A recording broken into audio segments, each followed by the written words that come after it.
Joyeux Noël et bon réveillon à tous nos auditeurs. C'est probablement pas le Noël que vous espérez. Je pense que c'est le même pour tout le monde. C'est bien dommage, mais on espère que peu importe ce qui vous arrive, vous allez pouvoir savourer, aspirer un peu cet épisode qu'on a enregistré cet été avec Alexandre Forêt et Josiane Aubuchon. On a eu bien du fun avec eux autres, puis on pensait que ça faisait un épisode parfait pour ce temps des fêtes. Justement, là, ça nous a fait sourire, ça va vous faire sourire. C'est le moment parfait pour cet épisode-là. Avant de continuer avec cet épisode, j'aimerais ça vous dire que si vous êtes membre Patreon, il y a un nouvel épisode du Clandestin cette semaine. Je ne sais pas encore ce qu'il y a dedans, car Pierre-Luc et moi, on s'apprête à l'enregistrer sous peu, alors qu'il vient me visiter à la maison afin qu'on enregistre, puisqu'on ne peut pas enregistrer dans un bar. Bref, c'est ça. Alors, avant, justement, si vous voulez l'entendre, vous pouvez aller au patreon.com/3bières et en étant membre du Patreon, vous avez accès à justement plein de choses comme justement le clandestin. Et j'aimerais remercier les gens qui sont abonnés au Patreon de 3 bières. Alors, un grand merci à Christian Royer, Danny Boisvert, Lydia, Valérie Bourdeau, William Blanchet, Alexandre McGrath, Ian McCall, Émile Brabant, Ghislain Duguay, Gilbert Rousseau, Jodosaurus, Jean Côté, JD, Joanny Duval, Martin Brisebois, Maxime Cahouette, ainsi que Philippe Marcotte et Tom Howell. Alors, un gros merci à eux, ainsi qu'à Simon Leclerc qui vient se joindre à nous. Alors, bienvenue, Simon, on espère que tu aimes toutes les nouveautés qu'il y a sur le Patreon de 3 bières. Mais en attendant, merci beaucoup de faire partie du Patreon. Merci à tous ceux qui nous écoutent et je vous souhaite de joyeuses fêtes avec Alexandre Forêt et Josiane Aubuchon et bien sûr avec Pierre-Luc aussi.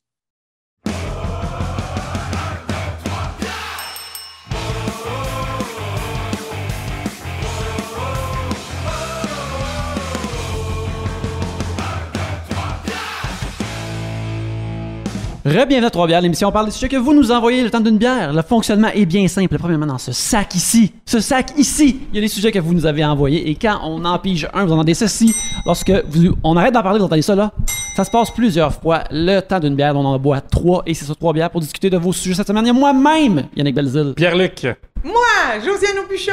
Et Alexandre Forêt. Yeah! Non, mais c'est 3 bières. Mais là, attends, Yannick boit une bière. Toi, tu bois un coke. Ouais, j'ai pris une pinte de coke, je suis fatigué, puis j'ai comme fait, va pas prendre de café parce que j'ai parlé au foie, j'ai peur d'être accro au café. Je commence à avoir une dépendance. Là, Ben oui, mais comme... parce qu'il y a autant de caféine dans un coke qu'un café, là. Non, il n'y en a pas du tout. Il y en a comme genre 4 fois moins, mais c'est 4 fois plus dangereux pour la santé. Bref, Josiane, quand t'es venu la dernière fois, t'as livré avec Vincent Descoteaux un épisode de ton cœur et de ta patrie qui a fait beaucoup réagir nos auditeurs. Ils ont tous aimé ça, ils ont capoté. Mais merci les auditeurs d'aimer le glauque l'anneau doigt.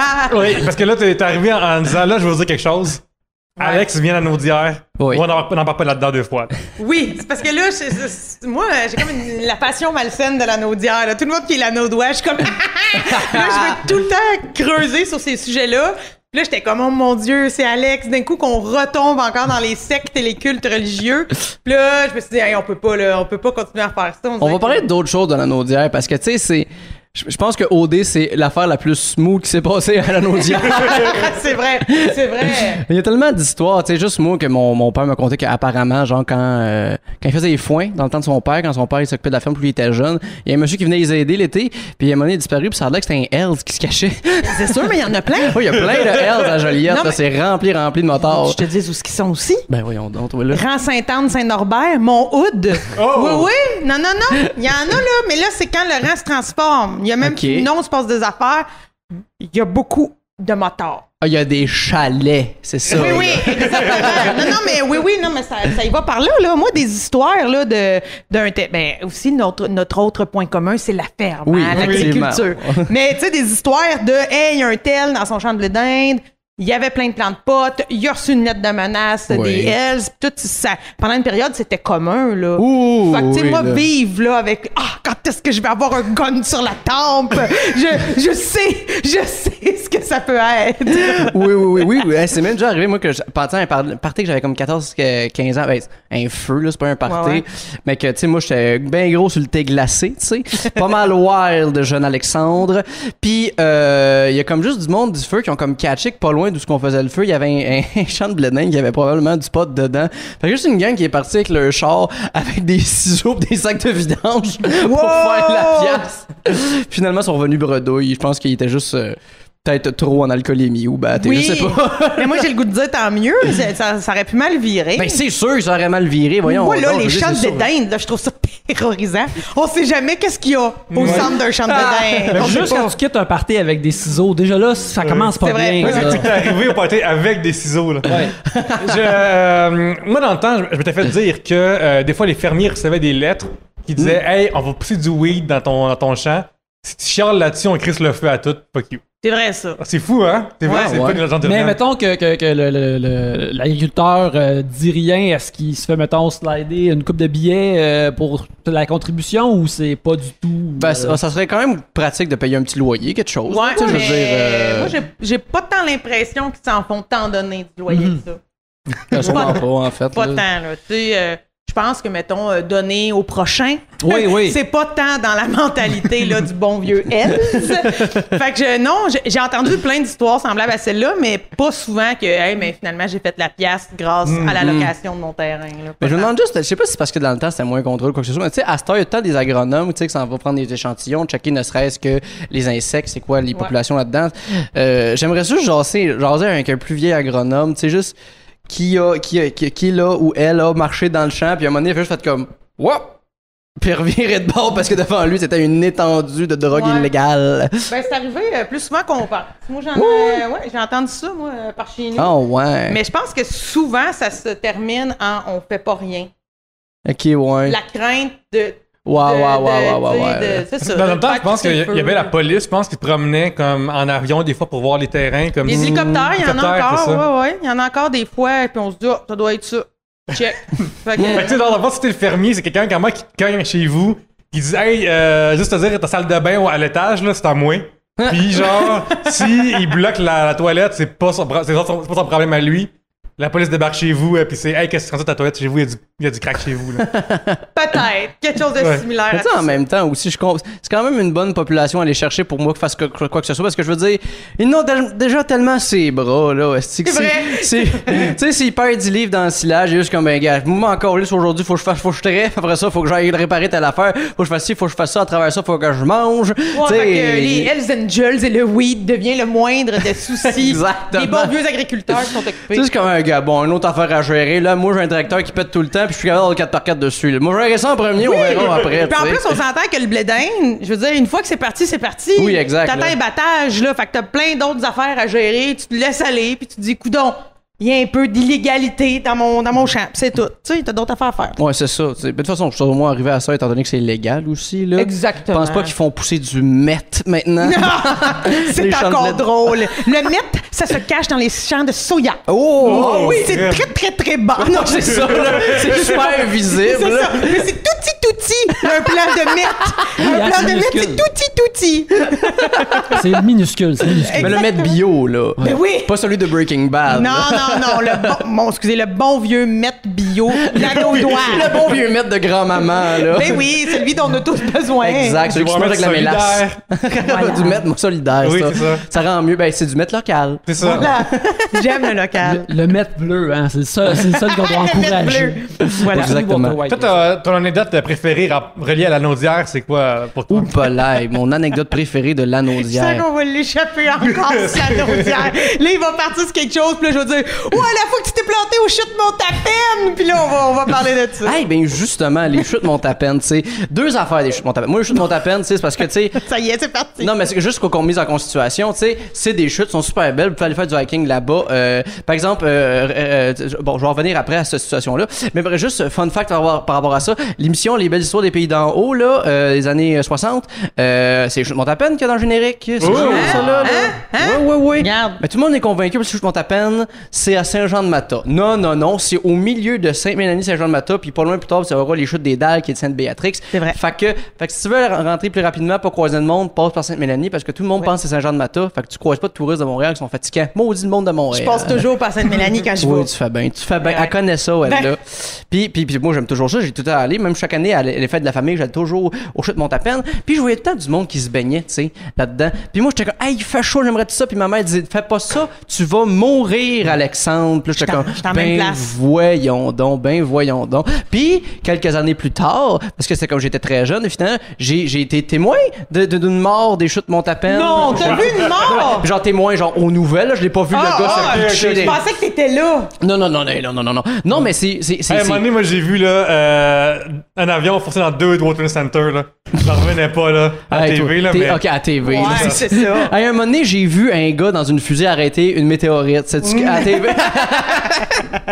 Mais là, comment ça s'est passé? Comment t'as vécu ça? C'est ça l'affaire. Parce que, en gros, c'est assez épeurant, cette histoire-là. C'est que, en gros, les chutes, c'est la rivière L'Assomption. Puis, tu sais, à un moment donné, elle est là, puis là, elle tombe. C'est là que sont les chutes. Puis, il y a du monde qui ont décidé de nager avant les chutes. Ben c'est ça. En partant, ça paraît pas bien, mais tu sais, l'eau est calme. Ça doit être le premier sport extrême. Mais tabarouette, je veux dire, il faut que tu nages en sacre affaire. Là, je veux dire, le papillon avant de mourir, là, c'est très intéressant. Mais évidemment, c'est le courant, le pogné, il est tombé des chutes. Sauf que ça a pris, je pense, 1 semaine pogner son corps. Parce qu'il y a comme des espèces de tourbillons dans les chutes là, qui pognent dans les roches. Puis le corps faisait comme juste. Tu sais, en gros, le gars, il s'est noyé parce qu'il faisait juste comme ce pogné. Genre, il faisait juste entourloupé dans le tourbillon, fait qu'il restait dans le fond de l'eau. Puis aller le chercher, c'était comme pas facile parce qu'il fallait comme aller dans le fond de ce tourbillon-là. Mais tu comprends-tu qu'en tant que sauveteur, tu veux pas. Mais non. Avec le prochain. Dans le tourbillon. Exactement. Fait que ça a été super long ressortir le corps, qui devait être pas pire amoché, hein. Sûrement. Ça a dû. C'est comme mettre quelqu'un dans une laveuse pendant une semaine. Là, c'est une laveuse extrême là, que les bords sont pointus et en roche. Il y a des gens qui ont comme attrait ou comme acte qu'ils ont fait.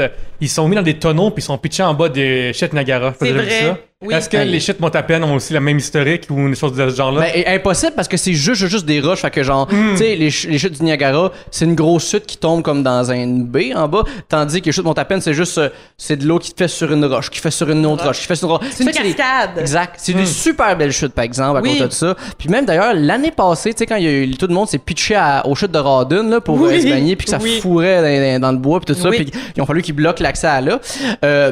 Genre, les jours suivants, Narcity a fait un article disant que la bonne place pour faire du cliff diving, tu sais, se pitcher en haut des caps de roche, c'était aux chutes Montapen. Ben voyons donc! Ouais, ben non, puis il y a bien des gens qui ont fait des plaintes. Ben j'espère que Narcity sont rendus à assassiner leur propre électorat. Ben, tu sais, je veux dire, le lectorat de Narcity, c'est pas les plus informés, premièrement. Fait qu'en plus, les envoyer à se pitcher en bas des caps de roche, c'est comme, ben là, je veux dire, Narcity, t'es carrément en train d'inviter des gens à se suicider, là. C'est pas comme genre top 10 dessert, numéro 1, gâteau à l'arsenic. Comme genre, yes. Ben, vraiment. Puis il y a plus que. Tu t'as vu ce mort-là, je sais pas à quelle année, probablement que je l'ai vu moi-même aux nouvelles à l'époque, mais il y en a plus que. Ben oui, il y en a énormément. Il y a plusieurs morts à ces fameuses chutes-là. Puis je pense qu'il y en a aussi aux chutes Darwin, qui sont aussi à Rawdon, là, où tout le monde fourrait l'année passée. L'année passée, c'était à la fête des pères. Oui. La fête des pères faisait très chaud, les gens ont décidé de copuler et de boire, je me rappelle. Oui. Puis les gens meurent. Mais oui, mais les gens meurent dans les chutes parce qu'ils connaissent pas ça. Exact. C'est pas des gens du coin, fait que là ils se disent waouh de l'eau, mais ils gèrent pas bien ça. Non. Évolutionnairement parlant, de la même façon qu'on a peur dans le noir, mettons, ou qu'on n'est pas safe dans le noir, j'ai l'impression que une chute, ça s'annonce bien comme une affaire que tu devrais éviter pareil. Ben oui, 100%. Mais parce que je pense que maintenant, avec les douches, là, on est bien comme... Okay, oui. On a plus peur de ça parce que l'eau qui tombe, on se dit que c'est rafraîchissant, c'est le fun, ça, c'est propre. Depuis d'où sort cette eau du ciel? Exactement. Fait que tu dis que c'est la même affaire, sauf que tu réalises pas que c'est genre comme 100 livres d'eau qui te tombe sur la tête. C'est pas dans ce coin-là aussi qu'en 2011-12... La mariée! Oui, c'est ça, exactement. Le trash de dress, exactement. Ouais. Il existe une nouvelle cérémonie que tu peux faire après t'être marié, fait que tu vas déchirer ou ruiner ta robe. Parce que t'as qu'à pas reporter, autant la scraper, tu sais. La trash. C'est ça, tu sais. Puis il y en a une, justement, qui c'est là, c'est ça? Écoute, Pierre-Luc, je cherche dans ma tête si ça s'est passé aux chutes Darwin ou aux chutes Sainte-Ursule. OK, ben moi je pense que ça serait... Ben moi j'ai pas entendu ça aux chutes Darwin, ça doit être les chutes Sainte-Ursule. C'est peut-être aux chutes Sainte-Ursule qui sont en Mauricie, mais Google pourrait nous le dire. Je pense à Sainte-Ursule parce que moi à l'époque, je travaillais en Mauricie et c'était the thing. Parler de ça. Puis la fille, elle a fait trash de dress, elle voulait prendre des photos de sa belle robe de mariée dans un setup de plein air. Puis la robe de mariée, elle s'est gorgée d'eau et est devenue très, très, très lourde. était pognée dans le courant, puis cette pauvre femme s'est noyée en faisant trash de dress. Oh my God, ça c'est terrible. C'est terrible, puis parce que je pense même, écoute, je veux pas trop m'avancer là, en respect pour tous ces gens-là, c'est quand même horrible comme tragédie, mais je pense qu'il y avait eu des photos sorties de ce shooting-là avant la tragédie, parce qu'il me semble que j'ai vu le visage de cette femme-là là, à l'époque quand c'est sorti dans les journaux, puis tout ça, mais c'est terrible, là, le trash de dress. Il y a Christo du ketchup de la moutarde dans un Valentine. Fais pas ton trash de dress. J'ai une question pour vous avant qu'on puisse du sujet. Oh, oui, Alex? C'est les chutes Darwin, excusez-moi. Les chutes Darwin. C'est ça. Bon, dans la vie, là, j'ai aucune bonne mémoire, mais des shit de même ultra spécifiques qui me servent à rien. Là. Ben oui, mais tu sais, faut le savoir, c'est quand même les chutes où Rénal et Creton se sont mariés. Aussi. Non, c'est le voyage de noces, je pense. Voyage de noces? Le voyage de noces. Oui, c'est ça. Le voyage de noces, c'était aux chutes de Rodin. Bon. Ben, tu sais, je tiens à mentionner que nous, on en parlait tout le temps à Mauricie parce que on était dans une auberge qui faisait plein de mariages. Puis là, on se disait, est-ce que tous nos mariés vont se tuer? Hey, mais ça te scrape une nuit de noces, par exemple, ça, là. Non, mais tu sais, t'es tout jeune, là, t'es frais dans l'amour, là, tu baignes dans toute l'endorphine qui est dans ta tête parce que, mon Dieu, comme on est jeune, puis on vit de corps et de nuit, de totons et de chair. Ça n'a pas duré longtemps. Ben non, mais c'est ça l'affaire. Ça veut dire, en tout cas, le mari, au moins, je te le dis, qu'il était pas bien me faire la vaisselle. Wow! Une chance que t'as sauvé ça avec une bonne blague! Oui. Hey, mais moi, toute la fois, c'est que Joe de Mono, j'arrête pas. Moi, j'ai le premier livre, je cherche encore le tome 2, de les bars en direct, les jokes de Claude Blanchard. J'ai le volume 1, mais j'ai pas le volume 2. D'après moi, Claude Crest, il les a toutes. Et pas là, il m'a l'appelé mon talent. Il a ghostwriter. Ah ouais, c'est toi qui les a ghostwriter. Ouais. Parce qu'en fait, s'il se met de l'argent là-dessus, Pierre Harrison, il prenait tout son cash, puis il dit tant qu'à recevoir quasiment rien, autant le donner à Claude Blanchard. Exact. Mais il y en a des bonnes jokes. Tu sais, comme, il y en a qui sont comme bien écrites, c'est juste malheureux que ce soit misogyne ou homophobe. Il y en a une que j'aime vraiment beaucoup, je trouve qu'elle est bien écrite. C'est juste que c'est vraiment, c'est misogyne tout simplement. C'est quoi la différence entre une femme en voiture puis des fraises? Il y en a pas, les deux se ramassent dans les champs. Garde donc! Garde donc! Mais je trouve, tu sais, je veux dire, le jeu de mots, il est le fun. Oui. Oui! C'est juste que t'es comme ah ouais, ok. C'est ça. C'est vraiment dommage. C'est que ça soit une généralité envers les femmes, puis comme de juste endurer l'espèce d'affaire que les femmes ne chauffent pas. Quand je vais te le dire, je pense qu'il y a plus d'hommes qui se pètent la gueule en char que les femmes. Là, mais t'avais deux affaires à dire à propos des shit motapen. Non, mais c'est ça. C'était le générique des belles histoires des pays d'en haut, puis qu'il y a des morts par rapport à ça. Fait que c'est pourquoi que ma mère voulait jamais que je me mouille. Fait que là, à la place, j'étais comme juste sur les roches très glissantes à côté, à essayer de trouver des écrevisses. Mais t'es très devant nous. Elle avait raison. Ben oui, non, c'est pour ça, là, je suis bien content. Ma mère a tout fait pour que je reste en vie. Puis toutes mes affaires qui m'est arrivées, c'est de ma faute. C'est vrai. Franchement, là. Mais tu vois, là, moi, à l'époque où mon école secondaire, elle a passé au feu, là. OK, je sais plus, on était en quelle année. Mais tu sais, on allait à l'école de nuit. Fait qu'on avait du temps de jour. Fait que moi, mes amis, un peu hippies, qui avaient leur permis, ils allaient tous, genre, sous la gueule, puis se baigner au chute Montapen, en char, puis après ça, s'en allait à Saint-Félix, parce que c'est là qu'on allait à l'école de nuit. Ah, OK, à l'Érablière. Oui, puis là, je disais à ma mère, moi et tout, je vais aller au chute Montapen avant d'aller à l'école de nuit. Puis ça n'a jamais passé. Ça n'a pas passé, hein? Non, j'ai ramassé des roches, moi, dans le champ à place. C'est la belle naïveté de croire que ta mère va dire bonne idée. C'est ça que ces gens-là, leurs parents sont pas au courant, là. Hey, mais juste, attends, excuse, c'est comme c'est une bonne porte qui était ouverte, mais c'est que là, elle vient de me rappeler le moment où on ramasse des roches avant de faire les champs Simonac. Ben, je sais pas c'est quoi. Mais l'affaire, c'est juste que, tu sais, dans un champ, c'est de la terre, puis tu retournes la terre, fait que ça vient qu'il y a des roches, puis là, il y a des gels, là, au printemps, là, ça fait sortir des roches. Puis, tu sais, tu veux pas que la semeuse, elle sème sur une roche, tu sais, parce que la graine, ben, elle va pas dans la terre. Ouais. Fait que là. Puis, tu veux pas briser ta machinerie. En plus, parce que des fois, c'est vraiment impressionnant, la grosseur des roches qui sortent. Je voulais juste vous dire ça. C'est très. En plus, là, moi, à Sainte-Mélanie, nous autres, on est comme ça, c'est le top de la montagne, mais tu sais, c'est des petites c'est des vieilles montagnes, là. Tu sais, c'est pas les belles montagnes, genre les Alpes Mont-Tremblant, parce que c'est bien pointu, puis tu regardes ça, non, c'est comme c'est juste bien rond sur bien des kilomètres, là. Mais on est au top de ça quand même, fait que tu sais, il y a des rivières, des ruisseaux qui passent, là. Puis évidemment, toutes les roches sortent, là, tu sais. Fait que nous autres, ça a juste toujours été ça, là, c'est que passer une journée au complet avec juste mon père à la place du bucket, mais juste comme une espèce de pelle en grillage, là, qui fait juste me poigner à la tête, shake ça, pas me les dons. Mais ça, lui, il avait un job facile pendant ce temps-là à côté. Moi, mon mon frère, on se promenait avec un petit trailer sur le petit tracteur qu'on fait chauffer, on ramassait ça à la main, on Oui, mettait oui, ça nous dedans, autres là. aussi, c'est ça qu'on faisait, man. On spinait un trailer bancal là, Ah, après non, le 4 non, roues. ben Puis là, oui. il disait, prenez le champ. Puis là, ma soeur conduisait. Là, on s'arrêtait, ramasse les roches. C'est hallucinant parce que, tu sais, mon père ramasse des roches, ça fait 69 ans. Il y en a tout le temps. Oui. Puis c'est hallucinant. Puis j'ai essayé ça quand j'étais petite. Puis tu vois, quand j'allais à l'école de nuit de jour, je ramassais des roches. Après ça, je prenais ma douche et je m'en allais faire ma scolarité. Fait que j'ai vécu ça. Au moins, tu faisais comme pas des petits vomis puis des rottes pendant tes cours de français. Tu sais, il y a déjà ça pas pire. Non, il y avait ça. Regarde la grande femme brillante que ça a donné, là. Ben, regarde. J'ai rien à ajouter là-dessus. Tu sais, une femme forte, là, qu'en plus, cette affaire-là, ramasser des roches, là. Ça doit être tellement désagréable d'être en classe avec du monde sous. Ben, Ça doit être insupportable. en même temps, sûrement qu'il fait juste s'endormir. Tu sais, passer une journée au soleil à boire, puis là, t'en vas à l'école. Je veux dire, tout est fait pour faire un petit dodo, là. Ouais, non, dans prime condition de petit dodo. Effectivement. Puis en plus, ben, c'est sûr que là, c'est l'école de Berthier, j'imagine, toi, qui avait passé au feu, ouais. C'est ça, là. Fait que quand même. Non, c'est comme, c'est dans la même zone, Érablière et Berthier, le même genre de fréquentation. Fait que ça devait être plus smooth que ce qui se passait habituellement dans cette affaire-là. T'sais. Ouais, c'était une belle période. Mais oui, Érablière Berthier, tu sembles comme avoir dit quelque chose, puis whoop, changer de sujet. Non, c'est parce que comme c'est deux. Ben, l'Anaudière. Parle-moi de Berthier. Parle-moi de Pierre de Lestage versus l'Érablière. Ben, c'est l'affaire, l'avantage, je le vois un peu pareil, là, c'est parce que, tu sais, à l'Anaudière, on a dans les écoles, mettons, portrait de l'Anaudière, premièrement.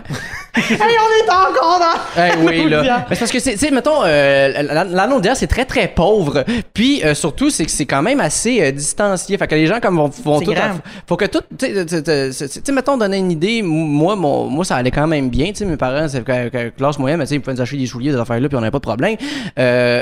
Sauf que, tu sais, moi, mettons, j'ai été travailler dans le premier job, c'est à l'usine GPR à Saint-Félix, une usine de plastique. Ouais. Puis, tu sais, je passais du temps quand même avec des gars qui me contaient que, tu sais, lui a 16 ans, ses parents ils disaient que c'était trop cher les céréales, fait qu'il mangeait juste du beurre de peanut, puis c'était rough. Puis, tu sais, sa seule possession, c'était un char, parce que c'est ça qui permettait d'aller à l'école, ainsi que d'avoir une job, tu sais. Fait que ça fait que c'est comme tout ce milieu-là qui existe. Donc, les écoles, c'est rough comme milieu, là. C'est dans les écoles les plus pauvres que t'as au Québec, là. Ça donne des drôles de milieux, tu sais. Moi, j'avais des amis à l'Érablière. Je voulais aller à l'Érablière. Ok, c'est le nom de l'école, ça. Oui. Ok, je comprenais pas comment le monde allait. Oui, non, excuse-moi, mais l'affaire, c'est que... À la cabane à sucre non-stop. Non, c'est ça. C'est parce qu'à la base, c'était une érablière qui a été transformée en école secondaire, jadis l'histoire puis tout. Ok, voilà. Bon. Puis fait que c'est ça, puis c'est quand même une école où ce que, tu sais, mettons, tu sais, on parle secondaire 1, là, pendant les examens du ministère, là, à la fin de l'année, ben, le directeur permettait les breaks de cigarettes entre les examens.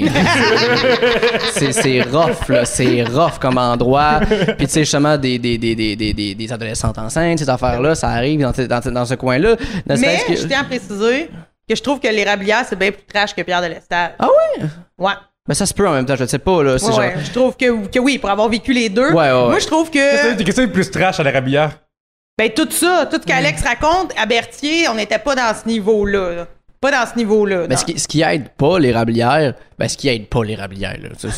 Dans le sens que je veux dire, ça fait qu'il y a du monde de plus loin encore, tu sais, qui vont finir à l'Érablière. Puis il y a du monde de l'école secondaire de Saint-Gabriel qui finissent par se ramasser à l'Érablière aussi. Ça fait que c'est une Bermond, exactement. Qui est une très petite école secondaire où c'est comme c'est tout le monde de Saint-Gabriel. Puis tu sais, Saint-Gabriel, jadis, ça a déjà été ville Saint-Gabriel. C'était paradis de la motoneige. Oui, exact. Ben, il y avait une usine de motoneige à Saint-Gabriel.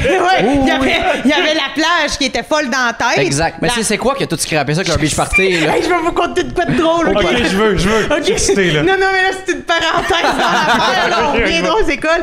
Tu sais, le beach party, c'est quoi, oui. là? Oh. Pendant des années, c'était à Saint-Gabriel de Brandon. OK, la plage était vraiment réputée. Mais la ville, il se passait plus rien de hot. Fait qu'ils voulaient absolument garder leur beach party. C'était tout le temps pendant l'été quand il faisait full beau. Puis nous autres, ben mes parents, c'était le temps des foins. C'était la grosse période. Puis on travaillait fort. Puis souvent, on est 3 filles chez nous. Puis des fois, on se dit, c'est plate. Nous autres, on fait rien l'été. Là, on fait juste comme travailler tout le temps. Puis des fois, quand le beach party, là, ça a donné une bonne journée que mes parents, mettons, ils avaient fini les foins pas trop tard, le train. Ils disaient... Embarquez les enfants, on va aller vous montrer les débiles au beach party. Oh my God! Non, mais on faisait des sorties comme si c'était le zoo, OK? Genre, mais c'est parce que Saint-Norbert, c'est le village à côté, là. C'était vraiment pas loin, là. Fait que là, mettons, mes parents avaient fini la grosse journée, puis tu sais, c'est ça, là, on pouvait pas aller au cinéma. C'était, tu sais, en tout cas, c'était l'affaire la plus accessible. Hey, c'est drôle. Puis tellement divertissante quand même. Fait que là, on avait un char, les 5, on partait.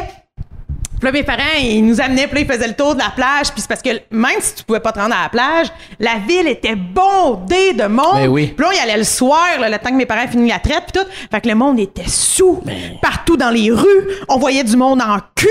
On voyait des totons. On voyait... non, mais on voyait du monde, là, qui était... Écoute, le beach party, c'est quoi? C'était fou, la musique était forte, là, en char. Oui. On l'entendait, les filles en toto, les gars qui gueulaient, des accidents de char, la police. Ah non, mais c'est vraiment le festival des animaux, là. Tu sais, donner une idée un peu. Mon mère est technologiste médicale, là, maintenant retraitée. Fait qu'en gros, c'est elle qui faisait toutes les analyses de sang, d'urine dans les hôpitaux, à la petite de Joliette. Puis, à chaque année, il y avait un rush d'overdose à l'urgence à cause du beach party, tu sais quoi, là? Oui, c'était rough, c'était là. capoté. Puis c'est vraiment plus de hits, plus de fun. Non, mais il y avait tout, là. Tu sais, c'était des comas éthyliques, là, des overdoses de MD. On voyait des ambulances, là, aussi, d'ailleurs. Oui. Puis le lendemain aussi, c'était intéressant d'y retourner le lendemain pour voir à quel point tout était saccagé, tout était sale, tout était détruit. Puis quand je vieillissais, j'avais des amis qui travaillaient au IGA à Berthier, puis les Montréalais. Ils descendaient pour aller à Saint-Gab, sorti 144 Berthierville. Puis là, ils se disaient « On va remplir nos glacières! » Fait que là, ils arrêtaient à Berthier, ramassaient plein d'alcool, tout. Puis c'était la journée de fou pour le prêt-à-manger. Le PAM de Berthier. PAM, prêt-à-manger, on vous salue. Même les sandwichs, là. Faisaient des sandwichs. Hey, c'est pour drôle. le monde sous qui s'en allait à Saint-Gab, là, c'était fou, les sandwichs qui se vendaient. Ça, c'est une affaire, par exemple, qu'on parle pas assez. Là, je divague encore. On est là pour Parce ça. que, tu sais, l'Anaudière, c'est vraiment aussi comme le centre de villégiature de vacances pour pauvres, là.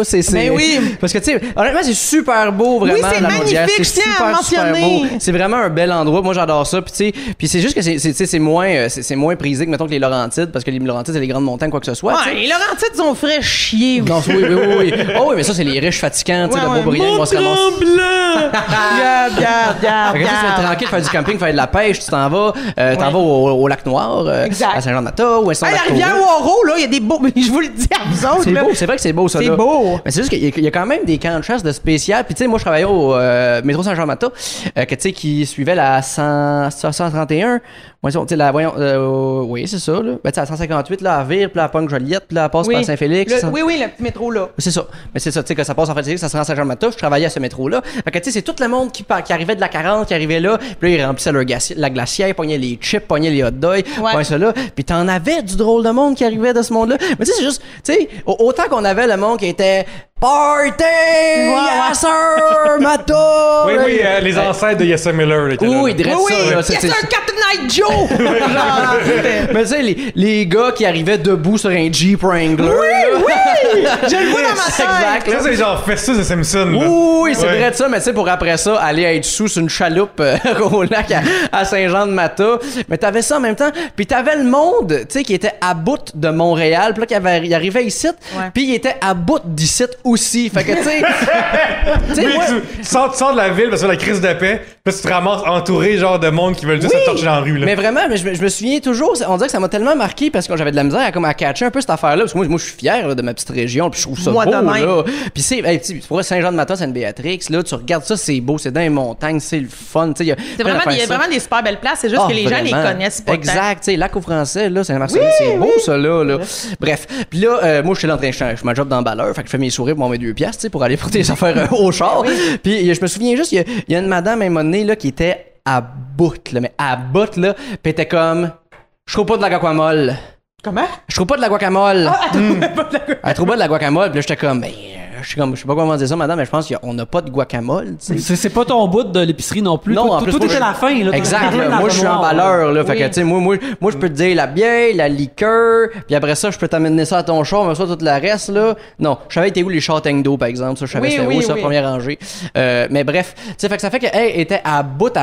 Puis là, après, elle me dit comme, en tout cas, je vous comprends, les jeunes, de vouloir crisser votre camp d'ici. Puis j'étais comme, ben, ouais, donc, c'est comme, c'est ça ton gage pour dire que c'est de la merde, ça, parce qu'il y a pas de guacamole dans la seule nouvelle épicerie que t'as visitée. Puis j'étais comme, on dirait que comme j'ai été comme trop frappé par cette haine-là, fait que j'ai rien répondu, mais je bouillonnais en dedans, disais comme, hey, c'est folle, il y en a des avocats, va t'es acheter, fais-toi là, ta maudite guacamole. Tu sais, exact, là, je veux dire. C'est pas dur à faire la guacamole, non plus. Non, vraiment pas, là. Puis ils étaient là, les avocats, là, ils étaient juste à côté, ça, je pouvais t'y pointer, là. Il y en a un rack à avocat. Puis c'est sûr qu'à une certaine époque, tu sais, ça date déjà, là, ça fait longtemps que tu travailles plus là. Ça, c'était 2011, 2010. Il n'y en avait pas de guacamole partout dans ce temps-là. Hey, c'était fancy, ça, là. C'était exotique, là. Hey, moi, là, il n'y a pas si longtemps, aux îles de la Madeleine, là, il y avait des produits qui n'existaient pas à l'année. Je te jure, à l'épicerie, là, ça fait depuis 2017 aux îles qui tiennent de la moutarde forte à l'année. Ben voyons donc, ça a l'air que pendant une période, ils en faisaient juste venir l'été parce que c'était pour les touristes. C'était le produit fancy. Fait que, tu sais, je veux dire, nous, dans la Naudière, les guacamoles, on ne fait pas pousser d'avocats. Nous autres, dans la Naudière, on n'était pas rendus à manger de la guacamole tout le temps. Par exemple, il y avait de la bonne mayonnaise faite à Saint-Jean-de-Mata avec du canola qui a poussé à Saint-Jean-de-Mata. Ça, il y en avait. Regarde, moi, en 2019, Paul, mon père, à l'époque, il avait 67 ans. Ben, j'y ai fait une petite guacamole maison parce que, dans L'amour et dans le pré, il avait vu Nicolas, là, puis Louise. Oui, ben oui, les amoureux. Non, 2020, ça. 2020 est encore plus récent. Encore plus. 68, il a vu Nicolas puis Louise en voyage qu'ils ont goûté à de la guacamole. Il avait jamais goûté à ça. J'ai dit, là, à cette heure qu'il veut un agriculteur y goûter, il est prêt. J'en ai fait. J'en ai fait à la maison. J'en ai fait. Puis là, j'ai dit, tu veux-tu goûter? Puis il me dit, comment est-ce qu'on mange ça? Fait que j'en ai mis sur une chip. Oui. Il a aimé ça. Là, on est prêt à avoir de la guacamole. Non, mais c'est une étape à la fois. Chaque chose en son temps. Oui! J'aime tellement ça parce que mon père aussi est exactement comme ça. Mon père est agriculteur. Tu sais que lui, depuis qu'il a 12 ans, c'est lui qui gère la ferme. C'est lui qui a tout fait à grand bout. C'est l'aîné de la famille. Fait qu'évidemment, c'est lui qui l'a pris puis tout. Puis il a toujours été bien difficile, mon père. Puis je comprends pas un peu parce que, tu sais, mettons, moi, mon frère, on n'est pas difficile. Mon petit frère, par exemple, lui, il est difficile, le petit tannant. Il mange juste du bacon puis du beurre. Ça. Ben en santé. Mais il fait du karaté 3 fois semaine, par exemple. Cote, cet enfant-là. C'est juste qu'il va mourir à 42 ans parce que genre ses artères vont être bouchées. Mais fait que là, mon père il commence là à essayer des affaires parce que ma mère là il fait des affaires, tu sais, jusqu'à récemment mangeait pas de tartare parce que voyons donc tu manges pas ça de la viande crue, qu'est-ce que c'est ça? Ben tu vois, ils sont plus vite que les miens. Moi ma mère est pas là, pas de tartare, pas prête encore. Ma mère là. Comme ça c'est ma mère par exemple, là, ça c'est notre affaire. Ma mère c'est une diva ça là. Elle, ma mère était convaincue. Elle là dans son adolescence, dans sa vingtaine, était convaincue qu'elle allait finir dans un grand loft tout en blanc, autour d'une tour de Montréal. Là. Es-tu déçu? Ben oui et non, dans le sens que, tu sais, évidemment, elle aime ça rêvasser, puis elle est très adolescente, ma mère, là, dans ses goûts, ses cossins-là, mais, tu sais, reste quand même qu'elle est en amour encore avec mon père, elle l'aime donc bien, puis elle est donc bien fière d'une mère de famille, tu sais, puis, tu sais, elle aurait voulu, là, parce qu'elle a une sublime voix, ma mère, là, elle chante depuis qu'elle a 5 ans, puis elle s'est toujours fait dire qu'elle chantait bien, tout ça de même, mais je pense que c'est son père catholique, Origène, qui a dit... ça, Origène Forêt? Non, c'est non, des pins, parce que oui, Forêt des Pins, c'est ça, l'alliance que ça a il était bien catholique, puis tu sais, il a pas dit ça comme ça, tu sais, mais ma mère m'a dit que, tu sais, il sous-entendait que si elle allait à Montréal devenir une chanteuse, elle allait devenir une pute. Parce la que, perdition. Mais je veux dire, c'est ça qui se passe, c'est le milieu de showbiz, là. Encore aujourd'hui, on a des relents, des vagues de dénonciation, ça va pas bien. Oui. Fait que, puis en même temps, elle se dit, tu sais, si j'avais vraiment voulu, je l'aurais fait, tu sais. Fait que, elle se borde pas avec ça. Reste quand même qu'elle se fait appeler pour chanter le menu chrétien à Sainte-Mélanie, tu sais. Elle fait ses petites affaires. Elle est contente, elle mange du tartare. Mais c'est ça, mais en fait, c'est parce qu'elle, toujours, elle découvrait des affaires, elle aime ça là. C'est beau, faire des soirées sushi, là, elle est bien contente. Ben moi, j'aimerais ça que mes parents soient rendus là. Mais non, ils veulent pas. Mais tu sais, en même temps, je trouve ça beau que mon père trippe sur l'humus à cette heure. Ah, c'est bon. Parce que, genre, il trippe ça, il en mange le matin, c'est tôt. Ah, ouais. Mais c'est ça, écoute, de toute ta vie, t'unlock des repas, genre. Tu sais, mettons, comme, tu sais, le package deal, il est pas à 25 ans tout découvert, là. Tout ce qu'il fait, c'est découvrir encore d'autres choses que tout le monde n'était... Mais nous aussi, on continue à découvrir. Moi, je découvre encore des affaires, là, c'est clair. Exactement, là. Vous deux, Montréal, c'était quoi pour vous autres quand vous étiez jeunes? C'est-tu genre le lieu de l'enfer puis de perdition, comme tu disais? Puis c'est dangereux, puis si tu vas dehors d'un bord à l'autre, se faire poignarder? Ou c'était moi, c'était tout. C'était tout. C'était l'endroit du luxe, des rêves, du sexe, l'alcool, mais en même temps, tout était possible. Je voyais ça big puis cool, Montréal. C'est New York, là, comme ça. Vraiment. Moi, la tune de Frank Sinatra, ça parlait de Montréal. Oui, tu sais, je me souviens... Demain matin, Montréal matin. Demain matin, Montréal matin. Ça, là. C'est tout le monde parle, tu sais, des films, des émissions, tout le monde, ça parlait tout le temps de Montréal, comme c'était la grosse affaire. Moi, une des premières fois que je suis allé à Montréal, c'était ma tante qui a venu mon frère au super motocross au stade. Mais ça restait un doux mélange. Aller en en ville, mais rester dans le motocross. Exact. Mais on aimait ça, le motocross, je nous sais. autres. Hey, moi vous le dire, j'aime encore ça. Oui, je m'entends ça. Non, mais il y avait tout en plus. Il y avait le motocross et les courses, mais il y avait des courses d'autocross en plus. Là. Des chars restés comme tout en fer. En cross. En cross.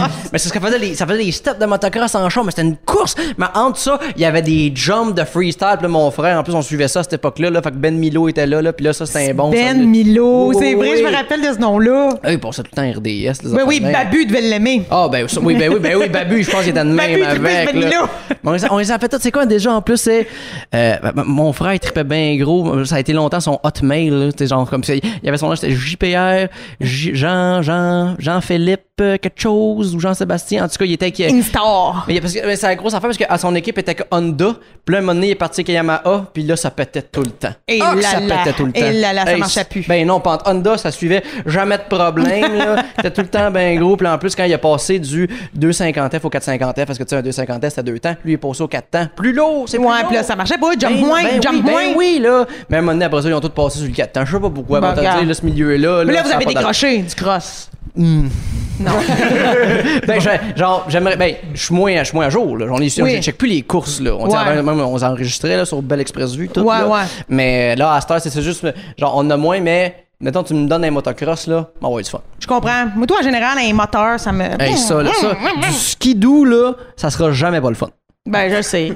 Je sais. Hey, non, mais. C'est ça qu'on a parlé. Flotte, ça neige. Oui, c'est un land speeder.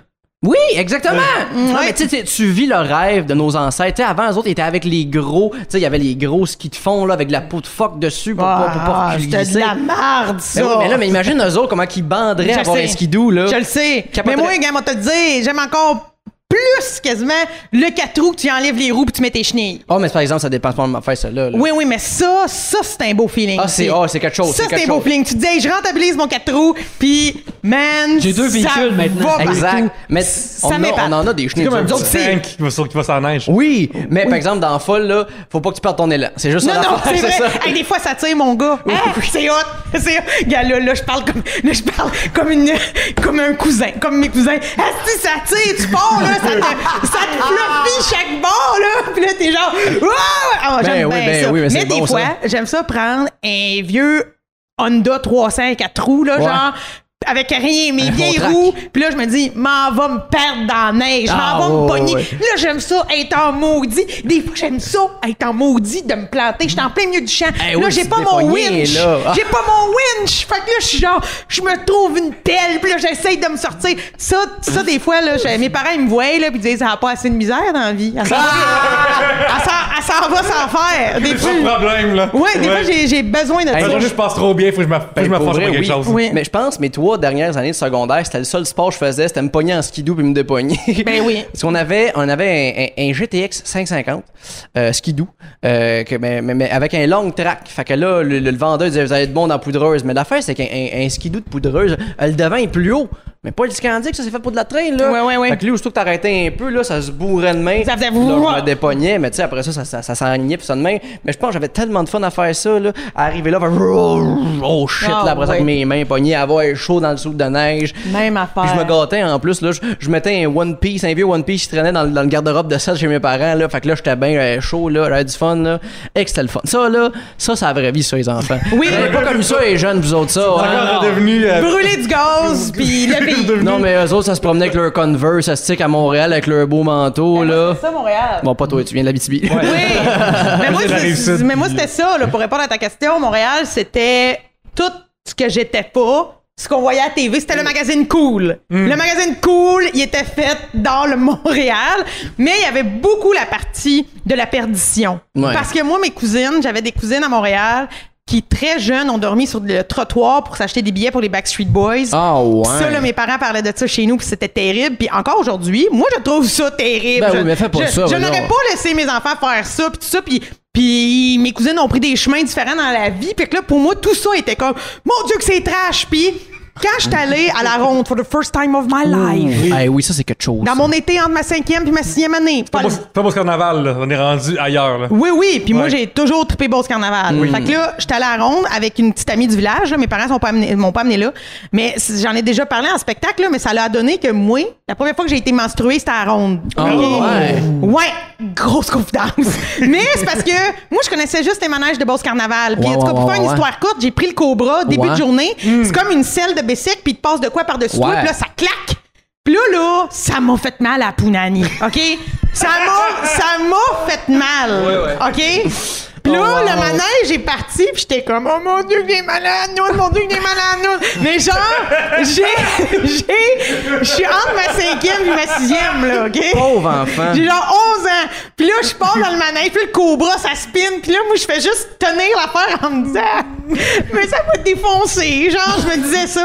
Puis ça a donné que j'étais allée aux toilettes après, et j'étais menstruée. Mais moi, j'ai pas fait, je suis menstruée, je me suis fait défoncer par le Cobra. À 11 ans, pendant une journée, j'ai cru que mon hymen était parti sur l'île Sainte-Hélène. Puis pendant cette journée-là, pour vrai, je capotais, je me disais, qu'est-ce que m'a dire à ma mère? Non, mais pour moi, c'était genre, ça, tu sais, quand on dit que Montréal, c'était la perdition pis tout, là, je me disais, ben oui, je suis venue une fois, je suis une pute. Genre, non, mais j'avais capoté, puis l'affaire. Juste un ride de manège, t'avais perdu tes vertus. Mais oui, puis l'affaire. C'est ça, Montréal. Puis j'étais pas avec mes parents. Fait que quand j'étais allée aux toilettes du Far West à la ronde, OK? Puis que là, je voyais cette petite tache dans mes bobettes. J'étais pas à l'aise de le dire aux parents de ma copine, de mon ami, là. Fait que là, genre, j'ai pris plein de papier de toilette rude de Far West. Un pli, là. Puis là, je me mettais ça dans les caleçons, puis toute la journée, je marchais un peu de même. J'étais pas bien. J'ai jamais été game de le dire à la mère de mon ami. Puis toute la journée, j'ai continué. J'étais allée à la ronde, là, mais j'étais genre... Mais tout ça avec l'arrière-pensée de me suis fait violenter par une machine. Oui, tout ça par... Mon Dieu, c'est donc bien violent, la ronde. Ça a fait mal. Puis là... Puis là, je capotais. Puis là, le lendemain, tout dit ça à ma mère. Puis là, elle était genre, t'es menstruée, là. Mais là, j'étais genre... J'ai aussi fait un manège qui m'a vraiment claqué dans noun. Puis depuis ce temps-là, je l'ai pas fait, le crise de Cobra. Regarde, c'est le premier homme que j'ai connu. Le Cobra. T'as donné, là. Oh my God. Cobra Kai, ça devrait être ça, Cobra Kai. Juste des gens qui se battent contre le Cobra. Non, mais pour vrai, c'était difficile. Est-ce que t'es capable d'en parler maintenant depuis les vagues de dénonciation, mettons? Est-ce que ça t'a donné le courage, vraiment, toi aussi, d'apporter ça? Ben moi, là, je peux te dire, Alex, là, que j'ai travaillé après ça pendant 11 ans à la ronde. OK. Oui, c'est vrai. Animatrice terreur, oui. Parce que la terreur fait partie de chacun de nous. C'était mon leitmotiv. Mais souvent, je m'en allais travailler à la ronde, puis je le voyais, tu sais, je me rendais à pied à mon spot, puis là, je voyais le Cobra au loin. Puis là, je me rappelais, toi et mon Josiane, 11 ans, qui a tout perdu son innocence. Puis moi, j'imaginais vraiment... T'as gâché mon mariage. C'est flou, oui! Il y avait un peu de... Tu sais, quand t'as 11 ans, t'es comme, mais là, quand je vais avoir mon premier chum, moi, il dire, je me suis fait défoncer sur le Cobra. en ronde, genre, oh my God. En tout cas, parce que, tu sais, là-dedans, dans cet aspect-là, il y a pas juste le « oh shit, c'est arrivé », mais c'est « je suis embarré dans un manège et ça va durer environ 1 minute et demie ». Ce qui va durer dans ta tête 15 minutes vraiment long. Oui. J'ai eu zéro plaisir. Non, avoir mal aux organes génitaux, c'est comme un coup, maintenant ça fait chier, mais là t'es comme coincé pis t'es en train de crier à tout le monde qui s'amuse. Ben, il est pas le fun, le Cobra non plus. Là. Ben franchement, là, c'est un des manèges les plus désagréables. T'es debout, c'est ça? Ben t'es debout, t'as justement... la selle de Bessic. Oui, absolument. Exact, qui te rentre dans la fourche. Puis honnêtement, c'est comme le plus mécanique des manèges modernes de la ronde. Là. Tu sais, je veux dire, le monstre qui fasse tac, tac, tac, tac, tac, tac, tac, tac, c'est correct, tu sais, ça fait du sens. Mais le Cobra, c'est supposé être le high-tech ou c'est le même. Tu sais, c'est pas comme voyons, celui là, qui est le vampire. Le vampire, lui, il est smooth, là, tu sais, il est smooth, c'est juste comme, tu fais juste comme, oh là là, je suis à l'envers. Tandis que le Cobra, c'est comme des... Oui, c'est juste à péter à la tête. C'est désagréable. Puis là, il monte. Puis là, moi, je me rappelle, quand on montait, j'étais là, oh, j'ai mal. Puis là, quand tu catches, qu'en plus d'avoir mal, ça va partir, c'est terrible. J'avais mal à mon mâchoire. Il est juste pas le fun. Il est juste pas le fun. Tu sais, j'aime mieux le monstre où t'as l'impression que tu vas mourir dans le fleuve que le Cobra, que c'est le Cobra qui t'attaque. Dans mon cas, il m'a vraiment attaqué. Fait qu'en tout cas, tout ça pour dire que pour revenir à ton sujet de base, pour moi, Montréal, c'était aussi l'accès au trash, là, à dépravé, tu sais, puis Puis je dois l'avouer, encore aujourd'hui, j'ai 35 ans, puis il y a des endroits de Montréal que je ne pourrais pas vivre, je pense. Non, c'est normal. Je garde une partie de moi très... Ben, tu sais, j'habite à Montréal, ça fait au-dessus de 10 ans, mais je suis pas encore urbaine. Je le serai jamais. Il y a plein de choses que je suis pas capable d'embarquer dans le mood de Montréalais. Mes amis rient beaucoup parce que ils sont au courant qu'il y a plein de types de commerces dans lesquels je ne vais pas. J'ai peur de ce type de commerce. Si, genre, j'ai une amie qui me dit tout le temps, elle a des super beaux on a des super beaux bas collants. Ouais. Puis elle dit, en plus, ils déchirent jamais, nanana. Puis là, je dis, oh, tu les achètes. Là, elle me nomme un magasin, un nom bâtard. Elle me dit, oh, c'est caché, Jean Talon, coin telle rue. Je passe devant une fois. Ben non, j'irai pas m'acheter des bas collants là. Genre, il fait sombre, c'est sale. Puis quand tu rentres là-dedans, il y a pas juste... C'est pas genre, nous, on vend des bas collants puis des souliers. On vend tout! Tout est comme mêlé! Puis là, moi, je suis comme, c'est sûr qu'il y a du blanchiment d'argent là-dedans. Je suis pas à l'aise. J'aime pas ça. J'aime pas ça aller dans les places que tu sais pas qu'est-ce qu'ils vendent. Dans des antiquités, c'est tout mêlé, c'est correct, mais un magasin, ça s'appelle Plaza Saint-Hubert où tu peux t'acheter de la vaisselle, des bobettes, puis un vidéo. puis des chips. Oui. Je suis pas à l'aise là-dedans. Je comprends. Et mes sœurs qui ont jamais habité à Montréal, rient beaucoup de moi parce que il y a des choses que j'achète toujours à la campagne. Je sais qu'à Montréal, il y a 100 000 magasins de souliers. Non. Je vais aller chez Destrempe à Berthier. Je vous salue parce que j'aime ça, aller là. Ben oui. Je connais le monde. Ils sont contents de me voir. Quand je check les souliers, on jase. Je prends des nouvelles. Je suis à l'aise d'en essayer 3. Des fois, en ville, j'ai l'impression que je les gosse quand je dis j'aimerais ça essayer l'autre modèle. Ça marche pas. Fait je comprends. Mais des fois, t'as l'impression que t'es pressé à Montréal, je trouve. Là. Tandis qu'en campagne, t'as pas ça. Là. Moi, ça a été long avant que je prenne mes prescriptions à Montréal. Je commence, Alex! OK, parfait. Je me suis fait vacciner. Oui. Première shot, c'était nouveau, là. Moi, j'ai fait les deux en campagne. Ben moi, regarde, je suis allée en campagne, OK? Puis là, toutes mes sœurs étaient comme, ben voyons, pourquoi tu le fais pas en ville? Non, je vais y aller, c'était dans l'ancien Sears à Joliette. Je me suis dit, ben là, oui, je me suis dit, ça va être le fun. Fait que là, j'ai pu écrire à mes sœurs, je me suis fait vacciner dans le rayon vêtements pour hommes. Puis là, on riait. Puis ça me mettait en confiance, en sécurité. Puis pour vrai, j'ai eu du fun. On a ri tout le long de ma vaccination à Joliette. Là, deuxième dose. Là, en tout cas, c'était comme compliqué. Fallait que je devance puis tout. J'étais allée à Montréal. Ça a bien été. Mais on n'a pas ri. C'était impersonnel. Les gens prenaient pas le temps de me dire pis comment ça se passe. Il y avait pas de place à l'humanité. Genre, donne ton bras, je te pique d'attitude. Moi, en tant que robot humain, c'est ça que j'aime de Montréal. J'aime le fait que genre les affaires vont vite puis j'ai pas que ça à faire dans la vie. T'aimes ça voir que les gens ont envie de tout se tirer une balle dans la tête. Mais tu sais, mettons, hier, voilà. je passais pour la première fois de ma vie au marché Jean Talon. Oui. Puis à un moment donné, là, il y a un monsieur qui me demande d'où c'est que je viens. Fait que là, je dis de Montréal. Puis là, il dit non, mais d'avant ça. Puis là, je suis comme, je suis né à Bogota, en Colombie. Puis là, il me parle de sa vie, que sa fille est en couple avec un Colombien, puis tout ça. Puis je me souviens être genre, le piton eject là, que je pèse, puis je dis, moi aussi, je m'en crisse, puis j'ai pas que ça à faire vous parler. Je peux-tu le faire, genre, tu sais? Fait que moi, j'ai pas besoin de... Ben, c'est sûr que peut-être que le fait qu'on soit blanc nous facilite beaucoup la chose. D'aimer la région. On s'est pas demandé d'où on vient. Non, exact. Ben, en fait, si on fait demander d'où on vient, c'est comme, ah oui, t'es-tu un fils d'un tel? Puis là, après ça, là, ça part. Oui, quand j'étais en Abitibi, je me suis fait demander si j'étais québécois. Puis genre, la réponse, c'est où? Genre, qu'est-ce que ça arrive à faire là? Genre, je suis juste no shame. Ouais, je suis québécois. Puis c'est vraiment l'autre personne de se démarder avec ces questions. Mais c'est vrai que c'est un peu fou. Mais en même temps, tu sais, je t'écoute, puis s'il y a une chose que j'ai jamais vécue, c'est tellement ça que je me dis, c'est quand même un peu fou. Ouais, c'est vrai. 100%, là. C'est comme une espèce de réalité d'un autre monde tellement whack, genre. C'est un peu cave, honnêtement. Tu sais, je comprends un peu d'où que ça vient, cette ignorance-là, mais maintenant, on dirait que c'est plus l'affaire de comme, t'es-tu québécois? Oui. Parfait. Tu sais, comme.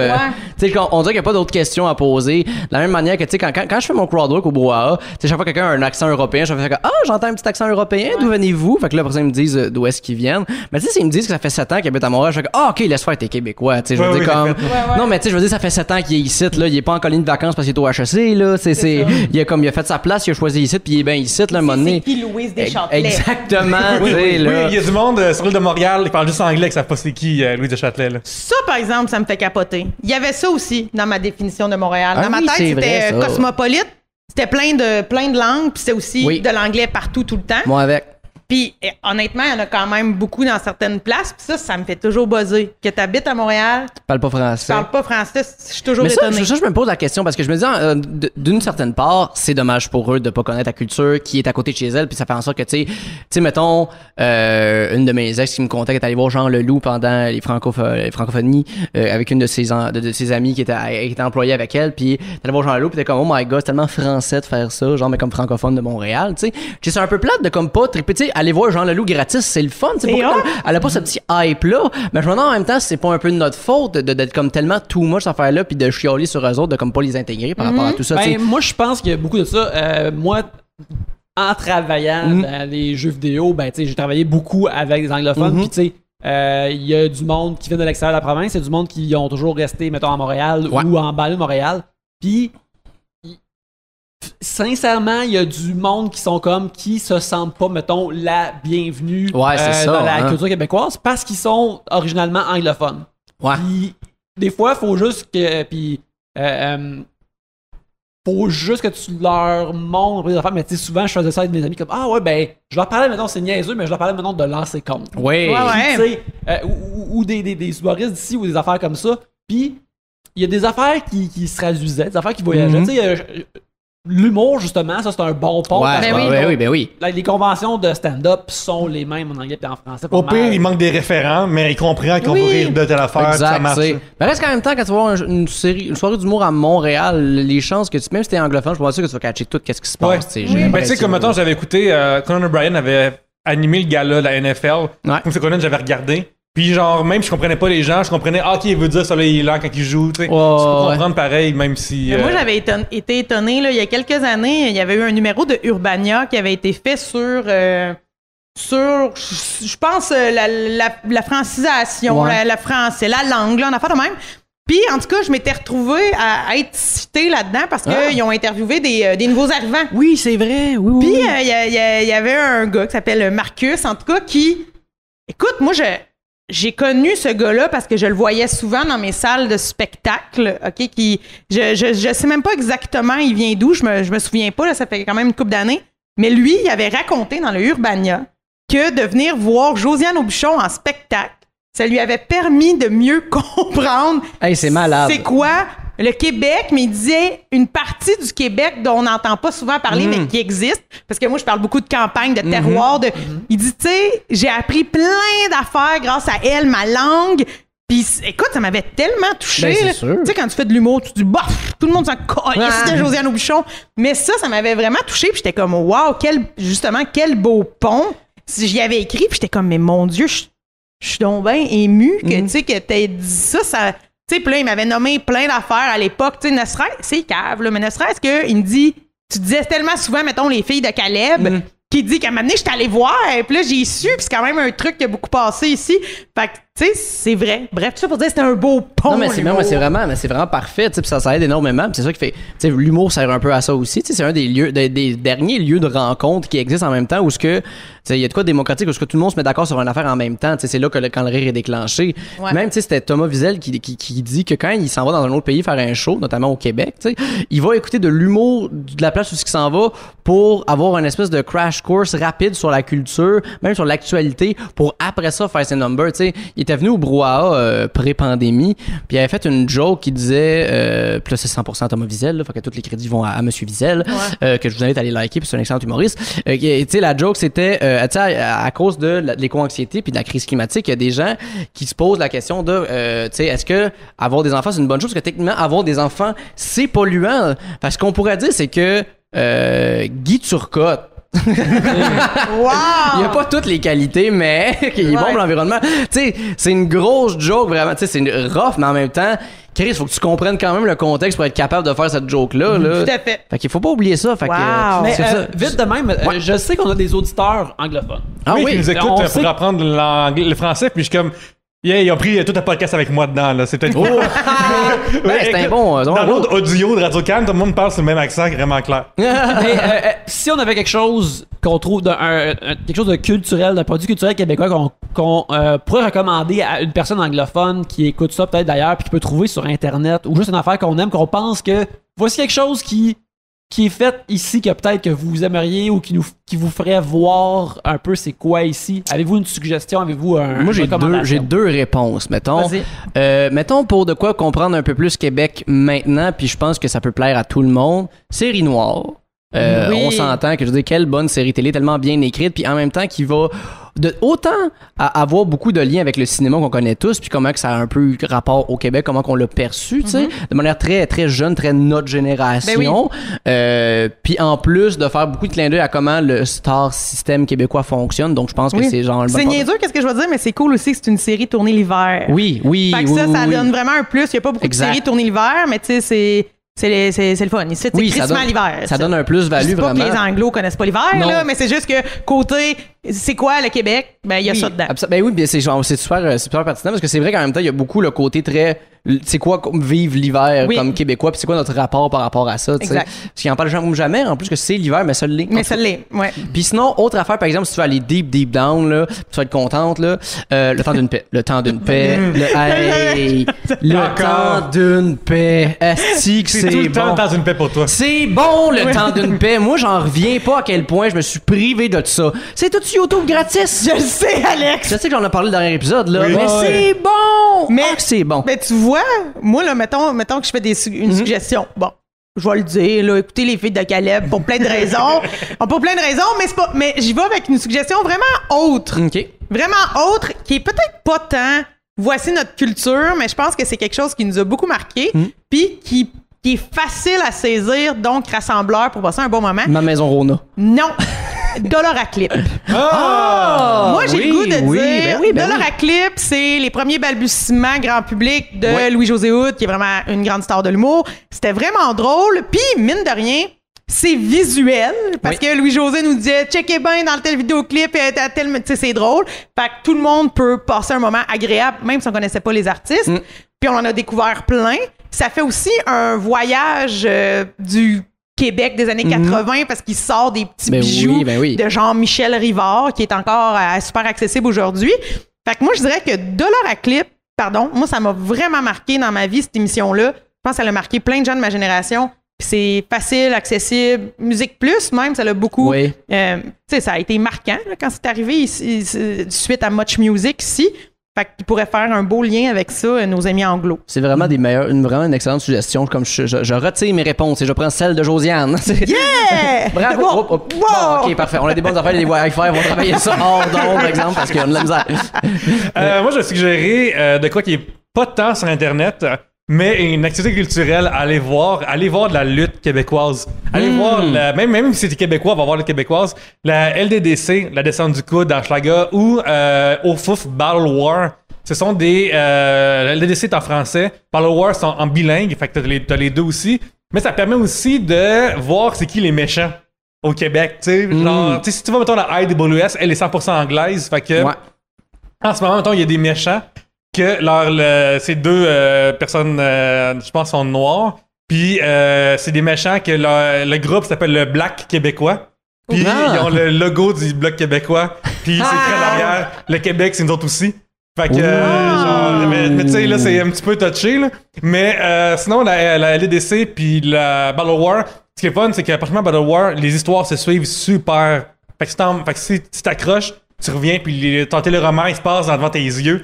Puis les méchants de la lutte représentent des choses qu'on n'aime pas. Tu sais, si t'es j'ai déjà parlé, mais j'ai été gérant pour Benjamin Toll à la NSPW à Québec. Parce que là-bas, j'étais un méchant de Montréal, tu sais. Fait que, tu sais, c'est comme pareil, une affaire qui existe, certaine, tu sais. Fait que c'est vraiment le fun là-bas de voir. Puis aussi, tu peux créer des shit en français aux lutteurs, puis ils vont te répondre. Tu sais, c'est vraiment bizarre de se faire répondre, m'a pesté à gueule, mon tabarnak. Fait que, il y a quoi vraiment le fun d'aller voir la lutte pour de vrai, là. Mais c'est le fun, par exemple, ça m'intéresse d'abord de voir la lutte anglophone, moi avec, en même temps, parce que je trouve ça super intéressant, justement, comme les Blacks québécois, là. Je trouve ça fantastique. Honnêtement, c'est... Dans le temps, quand j'ai commencé à aller voir la IWS, il y avait un clan de souverainistes, justement, qui était méchant. Puis il y en a un qui rentrait, Benjamin il était là-dedans en plus. Il y en a un qui rentrait en chantant tout le long, genre, me voilà, je suis là. Wow! Puis il faisait un tour complet sur les huées. Puis là, en fait, quand ils sont devenus gentils, tout le monde chantait en même temps. C'est donc ben drôle. Même si, genre, c'est beaucoup anglophone, cette fédération-là, t'avais un accent anglophone dans le public qui chantait « Me voilà! » C'est vraiment, vraiment cool. Mais il est là, le mariage francophone-anglophone, qu'on parle ça. C'est tellement beau, c'est tellement le fun. Réunissons les deux solitudes. À un moment donné, ils sont devenus gentils, les souverainistes. Même à la lutte québécoise, il y a un team, Mathieu Saint-Jacques et, mon Dieu, j'oublie son nom, qui s'appelle le Tabarnak de Team, ok? C'est ça leur nom. Fait que tout le monde crie Tabarnak en public. Fait que si t'es un anglophone puis tu veux crier Tabarnak, tu peux crier Tabernacle, c'est pas grave, on est tous dans la même équipe. T'es là pour les bons, c'est correct. Je tiens à dire que aussi, ayant eu des amis qui venaient de France, puis aussi des amis anglophones, entendre soit un accent français ou un anglophone qui pousse son tabarnak la fois, c'est très beau. C'est très le fun, c'est comme... C'est là que tu sais que tu sers une autre langue dans tes bras. C'est quand t'adoptes les sacs comme ça. Ben oui! C'est de quoi que je fais chaque fois que je parle avec un Européen dans le crowdwork, de comme, OK, il est rendu où ton tabarnak, là, de façon de même. Puis là, on travaille un peu ensemble. Puis je ris jamais des personnes qui font ça parce que c'est important quand même. Là. On a deux cultures différentes, faut qu'ils l'apprennent. Puis c'est un rite de passage. Puis tout le monde est content après ça quand un Européen qui dit, ben peu importe où ce que tu viens, quand quelqu'un réussit son tabarnak, on est comme, ouf, OK, là, ça part, on sort le caribou. Gang, tu sais, quand le V0 c'est tabernacle, là, faut genre que tu travailles. Maintenant, c'est art. Tu sais, c'est comme pas pièce. C'est pas pièce, c'est pièce. C'est exact. C'est genre tabarnacle. Oui, parce que justement, c'est pas pièce qu'on dit pièce. Non, c'est des piastres, là. Moi, je dis piastre. Oui, mais il faut, d'abord. C'est ça la monnaie qu'on avait ici, là. C'est bien. C'était à travers toute l'Amérique, il y avait des piastres, là. Ben, moi, j'étais encore là-dessus, c'est bien. Ben oui, ben toi, en même temps, toi, là, es-tu quelqu'un de plus parfait que toi? Ben, je le sais pas. Mais là, nos affaires de la Naudière, par exemple, t'avais une question d'un mec. Je vais te répondre culturel que tu suggérais. Moi, ça serait une affaire de télévision. J'aime beaucoup la série pas série noire, Fait divers. Oh, ok, oui. Parce que c'est un show qui est policier, puis les shows policiers existent partout dans le monde. C'est vrai. Puis en existant partout dans le monde, sont aussi différents partout dans le monde selon les aspects de leur culture. C'est comme des fois quelqu'un sort son fusil dans Fait divers, mais c'est rare que quelqu'un tire. Mais tu sais, comme le jeu, mettons, CSI Miami puis CSI Las Vegas, c'est tellement différent. Il y en a un qui est vert, un qui est vert, un qui est orange, c'est très différent. Mais puis à chaque fois dans une enquête, dans une saison justement de Fait divers, il va avoir comme un truc, mettons, un secteur agricole, un truc qui a rapport au moteur, l'affaire qui a rapport, mettons, à des, justement, aux gens qui viennent travailler dans les fermes d'ici, tu sais. À chaque saison, il y a comme un truc, un aspect différent de la culture québécoise, comme un peu directement hors Montréal. Oui. Il y a tout le temps comme de la belle texture, le fun, ça. Puis, bref, ça s'écoute super bien, c'est vraiment bon. Isabelle Blais est merveilleuse là-dedans. Et bref, c'est ça que je recommanderais. Il y a 4 saisons. À peu près, je pense. Là, la 4e est juste 6 épisodes, par exemple, et plus court. Mais bref, ça je le recommande. C'est une très bonne idée, je trouve. Oui. Alors, c'est ça. Mais là-dessus, on va terminer l'épisode car on arrive déjà à la fin de notre heure. On est dans notre heure. On l'a encore fait. Mais c'est pas grave, parce qu'on a eu du fun, on a parlé de plein d'affaires. C'est moi qui fuck toutes vos épisodes. Non, c'est la Naudière qui fuck 3 bières. Take over la Naudière. Oui. Non, mais pourrait-il y avoir quand même un épisode comme commandité, la Naudière? Ça se pourrait-tu se faire, cette affaire-là? C'est drôle, j'ai écrit pour Urbania un article commandité, genre par Tourisme Québec, que c'était, leur angle, c'était, dis-moi ton signe astrologique, je vais dire où aller. Puis, cool. Essentiellement, à un moment donné, j'ai comme manqué de synonymes pour dire camping, dire randonnée à un moment donné. Mais la Naudière, c'était le fun de ça particulièrement, c'est que, comme tantôt tu l'as dit, mais c'est comme vraiment plus abordable aussi pour les gens. Fait que c'est comme vraiment une belle place dans ce que j'ai vu dans mes recherches, vraiment nice. Ben, certainement. Mais justement, là, imagine, tu sais, un petit épisode de 3 bières à l'Albion. Ben, regarde, pour faire briller la Naudière. En plus, on les connaît.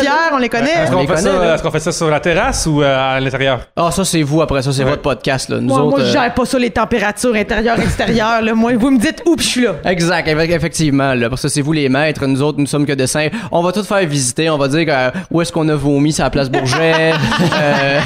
C'est qui les personnes qu'on voit à 5h du matin qui sont déjà saoules, tu sais, comme toutes toute la belle faune de Joliette. Il y a une sidetrack, là. C'est juste un très grand Verdun, là. Comme... quand j'habitais à Verdun, c'est un peu ça dans le temps. Là. C'est pas Verdun parce que c'est différent. Parce que Joliette, c'est Joliette, c'est un doux mélange. Exact, là. Parce que, tu sais, c'est très trash, mais en même temps, d'être très culturel. C'est pas. Tu sais, il y a beaucoup de motards, mais en même temps. C'est comme très violent, puis ça l'est pas du tout en même temps. Oui, puis genre, juste la place Bourgette, là. Ah, ça, c'est très haut. Tu sais, je veux dire, quand j'étais jeune, il y avait tellement un mélange de... Il y avait les robes de mariée Bata. Oui, Bata, Jason Bata. Jason Bata, c'est en académie dentiste, tout exact. ça. On avait notre propre labé à Joliette, nous autres, là. Mais Bata, c'était fou, là. Je veux dire, c'était... super réputé, cher, magasin 3 étages, t'achètes ta robe, t'achètes tes souliers, t'achètes tes bijoux, genre, les comptables chers, tout ça. Mais t'avais aussi une espèce de magasin louche, là, c'est la même place Bourgette, là, de... C'est bizarre, moi, mais t'as déjà acheté une bague à la bijouterie Soleil! Oui! Et qui est encore ouverte! Encore là! Mais tu sais, il y avait le Pop Pénélope! Ah, hey, c'est rendu la SQDC. Bon, tu vois, maudit que c'est beau! C'est beau, puis en face, il y avait le Chef Baba! Le Chef Baba? Chef Baba, tu pouvais t'acheter des vêtements indiens, genre... Ouais. Mais tu sais, c'était comme... D'où mélange? Yannick, dans la séquence saison 1, Marcia ouvre une boutique russe à Trois-Rivières. Et ça semblait exagéré dans le temps, mais là, on voit que c'est Oui, tout est possible. Tout est possible. Vraiment, là, tout ça peut, puis encore plus à Joliette. Là. Oui, et d'ailleurs, il y a beaucoup de Russes et à Rawdon. Il y a beaucoup de Russes, parce que tu as parlé de Russes, là. Il y a beaucoup de Russes, ouais. Attends, comment est-ce qu'il s'appelle? Ma mère, elle a fait le collège à Rawdon. OK, là, ouais. Elle sait tout ça, là. Oh, ben, elle a fait le collège à Rawdon? Oui, quand elle était vieille, quand elle était jeune. Quand elle est retournée à l'école. Parce que ça, c'est un collège de jeunes, c'est Champagneur. Non, mais ça s'appelait pas de même, elle. C'était... Champagneur, d'abord, ça devait être les gars. C'est mon père, c'est Champagneur. Oui, c'est ça. C'est ça. Ben, je sais plus comment ça s'appelait. Mais en tout cas, bref, c'était faire un lien avec les Russes. Oui, là, oui, c'est absolument. voilà. Oui, ça aussi, Rawdon, c'est très anglophone aussi. Hein? Oui, mais ça, on en a tellement parlé une fois. OK, parfait. Je suis comme, oh mon Dieu, j'ai peur qu'on l'échappe encore. Pas de rattrapage à faire. Techniquement, en plus, l'épisode est terminé. OK, oui, on va... Ben justement, on pourrait continuer encore vraiment longtemps. J'adorerais ça. J'ai pas parlé beaucoup, mais je vais vous dire, j'ai souri tout le long. Parenthèse super rapide. Moi, je me souviens quand je suis arrivé à Verdun, dans le temps, quand c'est comme connu. Et toi, t'habites à Pointe-Saint-Charles. Puis là, j'ai commencé à voir un quartier rough. Tu sais, moi, à la Prairie, tout le monde, c'était banlieue, tu sais. Puis après, je suis arrivé sur le plateau. Puis là, première fois, j'ai un quartier un petit peu plus intense. Puis là, je me souviens, on fait des recherches, genre, c'est quoi le genre de violence qu'il y a ici, puis tout. Ouais. Puis là, turns out que c'était un quartier assez violent. Cependant, il y avait comme une étude qui disait, genre, que c'est pas du monde violent envers des inconnus. C'est plus entre eux autres que ça se bat, genre. Fait que là, je me souviens, comme, OK, c'est cool. Genre, tu peux avoir ton nouveau iPhone 4 dans la rue, puis tu vas être correct, là. Fait que c'est vraiment juste du monde entre eux qui se battent, puis toi, tu vis. C'est un peu ça, Joliette aussi. Hein? Oui, je trouve que ça me parle. Parce que, c'est les étranges qui nous dérangent. Les étranges, puis après ça, les malfaisants qui sont déjà entre eux autres, là. C'est ça. Ça me rappelle, parce que genre, quand je suis au secondaire, il y a une femme qui avait été poignardée, puis elle s'était échouée sur le trottoir de la place Bourget, devant, à côté, tu sais, où il y avait le Pacini, là, au coin de la Naudière. Ouais, la petite rue, là. Exact, là, tu sais, il y avait le Pacini, puis à côté, il y avait comme une petite cantine, là. Je pense entre les deux, il y avait une place de tatou, en tout cas. Puis elle s'était échouée là. Puis je me souviens, parce que moi, c'est l'heure du midi, je suis en secondaire 2, je pense, on est allé à Place Bourget juste pour voir la flaque de sang qui est encore sur... Bon, l'épisode est terminé. Yannick, on reste sur mon Hey, puis on n'a même pas parlé de Carla Molka. J'ai tellement d'affaires à dire! J'ai des affaires à dire! À suivre! Ça, c'est l'épisode spécial Joliette. À suivre! En attendant, Alex, on te trouve où sur Internet? On me trouve sur Instagram, Facebook, Twitch, TikTok. Sur TikTok, je fais pas grand-chose, par exemple. Mais Twitch, oui, il va y avoir des nouvelles affaires qui vont s'en venir avec mon amie Marianne Racine-Lacroix, qu'on va faire une petite émission. Alors, checkez ça, là, ça va venir, ça va être bien intéressant. Puis sinon, La Révolution très chill sur YouTube. Et très bientôt, peut-être que quand l'épisode va sortir, ça va être toutes les plateformes de podcast. Mais sinon, allez voir assurément les 4 premiers épisodes. La Révolution très chill, très bon radio-roman écrit par moi, Hugo Bastien, avec Catherine Etier, Lieutenant Bouchard, Olivier Morin et Charles Beauchesne. Est-ce que les jeudis au brouhaha continuent pour toi? Les jeudis au brouhaha continuent. Je sais pas encore pendant combien de temps, mais c'est sûr qu'au moins tout l'automne, je suis là. Mais comme parti comme je suis là, tu sais, j'avais dit, finalement, je ferai pas l'automne. Finalement, je fais l'automne. Puis là, comme parti comme je suis là, peut-être je vais faire le printemps aussi parce que j'aime ça, j'ai du fun, puis on s'entend bien, puis c'est le fun comme petite place. Excellent. Josiane, on te trouve où? Vous me trouvez sur les réseaux sociaux, inévitablement, au Bubu sur Instagram, Josiane Bouchon sur Facebook. Vous pouvez voir, là, il y a toutes sortes de petites drôleries. Puis sinon, je sais pas quand ce beau podcast sera sorti, mais vous pouvez me voir un petit peu à la télé cet automne. Dans le prochain stand-up que vous pouvez suivre. Puis des petites captations de gala estival là, que vous allez voir. Oui, un gala, bravo, félicitations. C'est merci. Ah oui, c'est le gala de qui? Le gala de PA Méthode. Ah, très nice, bravo. Et toutes sortes de petites choses. Et je profite de la tribune pour mettre Alex dans l'eau chaude ou froide, je sais pas qu'est-ce qu'on dit. Puis te dire, hey, moi, tout, j'aimerais ça, être dans un radio-roman. Ah, ben là, ça va se faire que t'as pas. On va t'arranger ça, tu sais. Voilà. C'est terminé. Hey, suivez-moi sur Facebook. Mon nom dans la vraie vie, c'est Pierre-Luc Racine, mais aussi sur Internet. Fait que tu marques Pierre-Luc Racine, paf, page Facebook. Viens liker ça. Ouais, et sur Instagram, à Pierre-Luc. Puis là, j'écris pour Urbania, j'écris pour ADHD Vidéo, je fais des podcasts pour ADHD Vidéo. Je vais animer une soirée aussi bientôt. Fait que suivez ça. Puis, à la prochaine. Vous pouvez me suivre à Danny Belzil sur Instagram où il y a des dessins pop, sur Twitter où je parle de pop culture, à Letterboxd où je catalogue tous les films que je regarde. Aussi, on aimerait se remercier les gens des Trois Brasseurs qui nous hébergent physiquement à chaque fois qu'on vient enregistrer ici. On est aux Trois Brasseurs de Saint-Denis. Nous vivons gracieusement dans l'air climatisé en ce moment. Il fait chaud chez vous. Venez ici, ils ont de l'air climatisé, ils ont de la bière très froide et rafraîchissante. Alors venez ici, c'est vraiment le fun. Aussi, on remercie les gens de Tribute Games qui nous hébergent électroniquement, ainsi que ils font un beau jeu de Tortue Ninja qui va sortir cette année, en 2021. Alors que ceci va sortir, vous avez peut-être vu un nouveau trailer qui parle de belles nouvelles choses pour le jeu. Alors, allez les encourager, allez wishlister ce jeu-là et acheter leurs autres jeux au tributegames.com. Mais en attendant, merci beaucoup de nous avoir écoutés. Et sur ce, à la prochaine bière! Bye!